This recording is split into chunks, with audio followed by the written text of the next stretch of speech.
Os galegos temos o sentimento de xustiza moi dentro, pero ante esas injustizas sempre nos levantamos. Galicia é filla da rebeldía, por eso nos revolvemos nas revoltas sin mandiñas contra os señores feudais. Por eso constituímos a primeira marea galeguista, por iso recollimos chapapote cas nosas maos no nunca máis.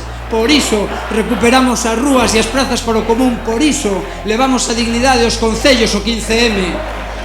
Pero isto non era máis que o principio, porque un país xusto como o noso loita pola súa vivenda e pola súa lingua. Un país xusto non deixa morrer os enfermos na casa sen atendelos. Un país xusto loita polo seu sistema sanitario. Un país xusto non presume de facer recortes para a troika. Un país xusto non malvende a súa sanidade pública. Un país xusto non se resigna a perder os dereitos roubados, non se resigna nin o paro, nin a desigualdade, nin as injustizas. Un país xusto rebélase contra a corrupción. Un país xusto ten libros de texto gratuitos para unha educación en igualdade.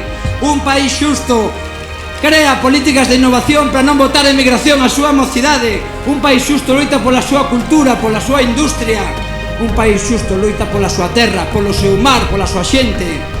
Non fai negocio dos incendios. Un país xusto e solidario, ama a diversidade e a igualdade. Un país xusto non deixa ninguén atrás, porque nas familias non se deixa ninguén atrás. Repártese para que chegue, para que todo o mundo teña algo. Un país xusto é a igualdade de oportunidades, é a xustiza social. Por iso queremos un país xusto, onde seña posible vivir mellor, onde todas e todos podamos ser máis felices. Polo pan, polo traballo, polo teito, pola dignidade, como dixo Manuel Antonio. Cada relanzo do camiño hai unha voz que nos berra máis alá, hai marea!